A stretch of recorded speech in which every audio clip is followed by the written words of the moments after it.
Γεια σας, καλησπέρα. Who doesn't want to know the future? Right? Who doesn't want to know? Tarot card readings, palm readings, psychics. The Greeks, we have the Flizani. And the Flizani tells you things that you know or want to know or should know. Does she love me? Does he love me? It's an interesting concept, isn't it? The thing that it represents the most is hope. We want to know things. My life, I got my Flizani read once, and the woman was looking at me and she said, I see a year of change. I see funeral groupies. Things are going to get tough. A metamorphosis is going to happen. And you're going to live your best life. I was trying to understand all of this. But then it came to me. My dad, my mom immigrated to Canada. A strong family is so important, isn't it? And they laid a foundation for us that was very important. And it was important for me later in my life because it came into play. Like every family, big Christmas tree. I'm the one sitting down. That's my mom and my dad. My sister wasn't born yet. She's upset about this. But here's what happened. In 1 year, my father died. I lost my business. My marriage failed, and I was almost 500 pounds. I'm there with my buddy Nick right now. Things weren't looking good for my future. I didn't know what to do. I said, what am I going to do? So I decided, at my father's funeral, it changed my life.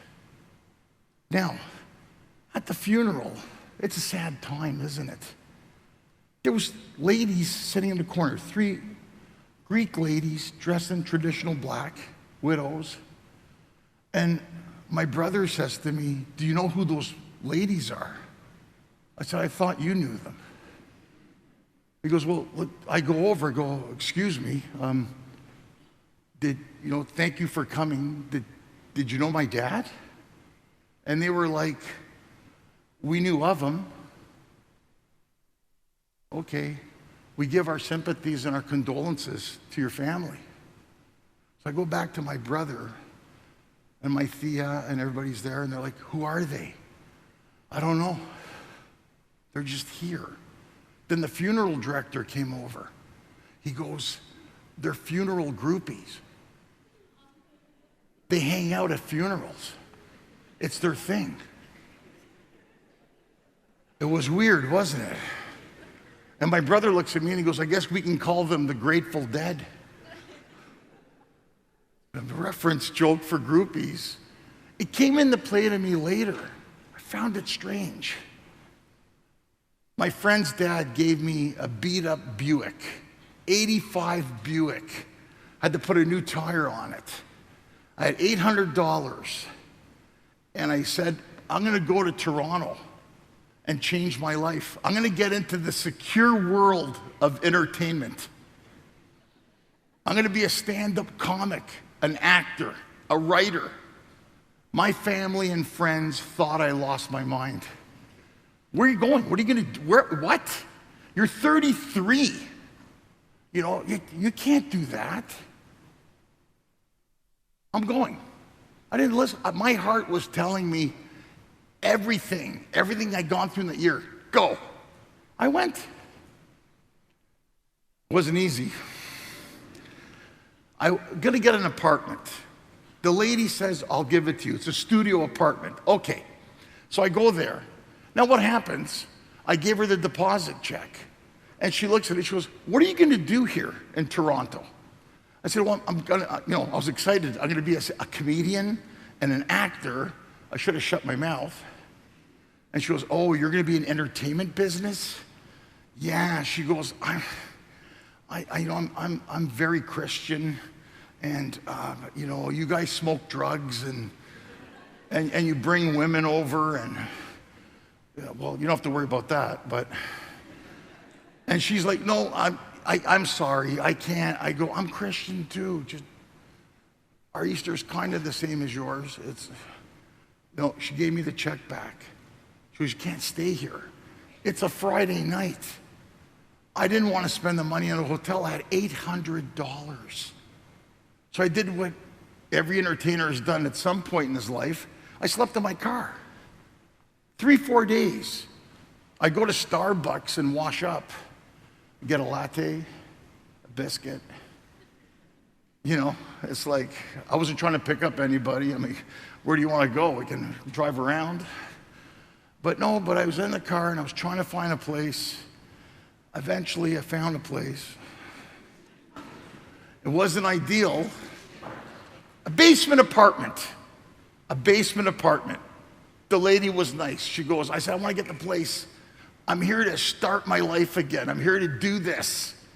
And she's like, oh, you can stay in the basement. There's 2 other roommates in the basement. This was fun. I live with a Satanist and a born-again Christian. I lived in the middle.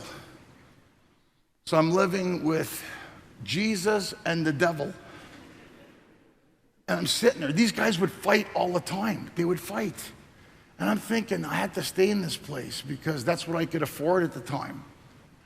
But I found the skills given to me. I found the peace. Spaghetti night. Spaghetti calms everybody down. So I told them, every Wednesday we'll have spaghetti. I'll make it. And they were like, okay, no talk. Let's just eat. And we eat. They were okay for the most part. And we got along. I needed to stay at the place. Something happened. I started to, get some jobs. I needed jobs to pay rent. So what did I do? I was doing courier. I did telephone sales. I delivered newspapers at 4 a.m. I worked at restaurants because, we know how to work at restaurants. I did all that stuff to pay the bills so I can follow my dream. I'm going to be a comic. But this time, I'm doing it for me. I don't care if anybody likes it. I don't care. I want to do this for me. So I went. I got an agent. I started meeting people. I started working, going around, traveling. Got a special on Showtime. Got a special, CTV Canada, BBC, World Stands Up. I'm touring with my best friend, Russell Peters. I'm touring with Vince Vaughn, Wild West Comedy Show. Meeting people, going around, doing this. Things were starting to happen, meeting kings and queens. I was getting work, television, film. Something happened. Something happened. I was starting to feel good. I was feeling good. This metamorphosis was happening. I was working. I was following what I wanted to do. And I realized, had I not gotten in that beat-up car and lived in that beat-up apartment in Toronto, I wouldn't be here today. And people ask me, what's the secret? The secret is, don't be afraid. If you're young, take a chance. Think about it. That's what I did. We have the skills to survive. Use them.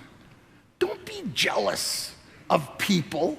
Look at what they do. Use that as motivation to push yourself to do better for you. That's what I did. It was great.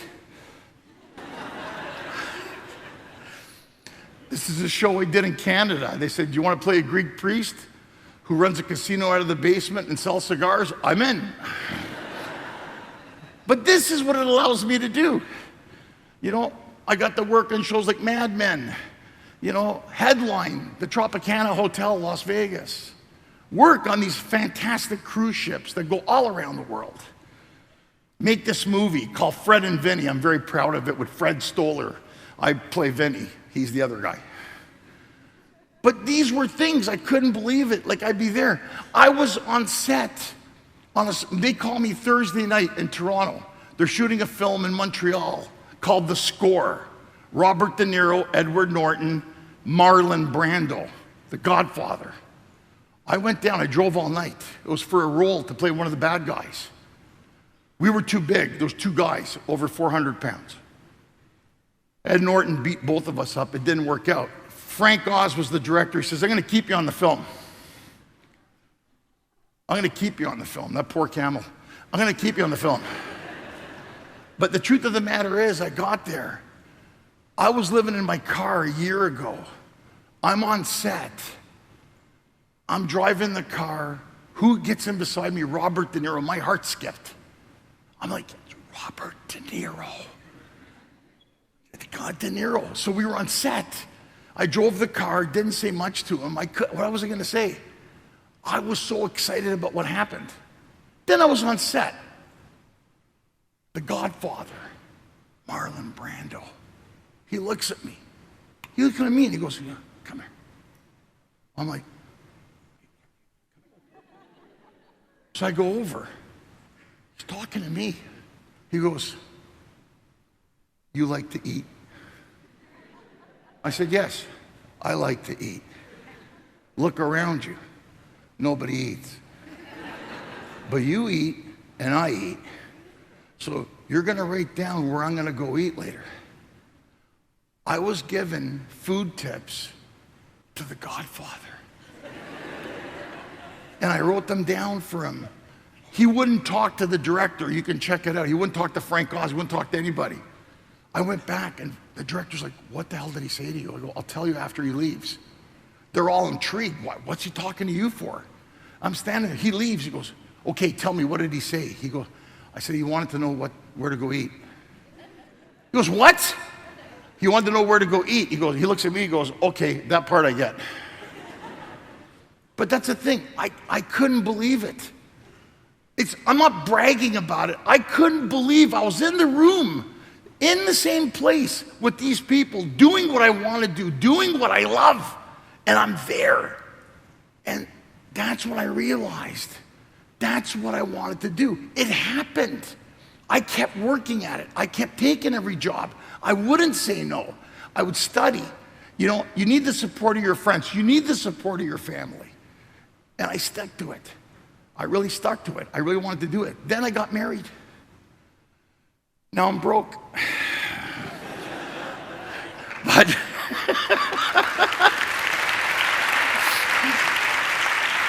but the truth is, I married a wonderful woman, and we have a family, you know?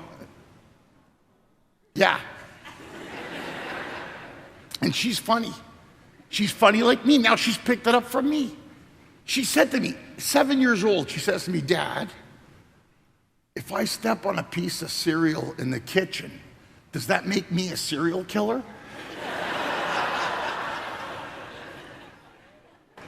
How do the Greeks say, Tomilo Poupefti, right? She goes, I want to be a comedian. I go, no, you want to be a veterinarian or a hedge fund manager. You don't want to you don't want to do this. But this is the joy of life. None of this would have happened. The metamorphosis happened, but it happened without me understanding or realizing it. I remembered the funeral groupies. Now I understand why they were going there. They probably had nowhere else to go. As weird as it was, they could get some cheese and cognac and socialize with a dead guy in the room. Why not? If that makes them happy, do it. And that's what I realized. It's good to have a life. We've all had strife. Aristophanes said it best. Comedy is tragedy plus time. I've had the tragedy. We've all had the tragedy. Now it's time. Set the goals. Do it. That's what I tell people. Don't be scared. My parents left here. They had to leave. They went to Canada. They couldn't speak the language. I watched what they did. I took that, incorporated it, and did it. And that's what I'm saying. It's something you need to do. This is when we bought a house. Yeah, the real estate guy was like, are you happy? Sure. I'm happy. If you cut your commission, I'd be very happy. But no, at the end of it, I can laugh. I like to make people laugh. It's a gift to make people laugh. We like to be in the presence of people. When somebody comes up to me and says to me, hey, I loved your show. I was having a bad week. You made me laugh. You made me forget about things. That's a reward. There's no money price on that. Making people feel good about themselves is what makes me happy. I strive to get that. But I remembered those other times. I remembered it was toughing it out. Do I take the subway or do I walk across the bridge to get a piece of pizza? I got $4. The subway was $2.25. Well, I walked. I burnt off the calories, then put them back on. But I did it. I had no regrets about it. No regrets at all.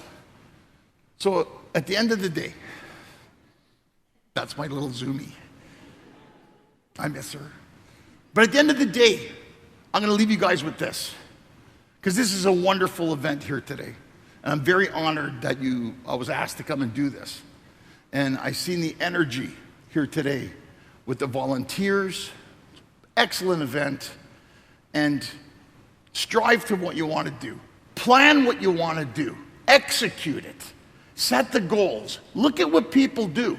Don't be scared. Don't be scared. If you want to do something, you can do it. I'm proof of it.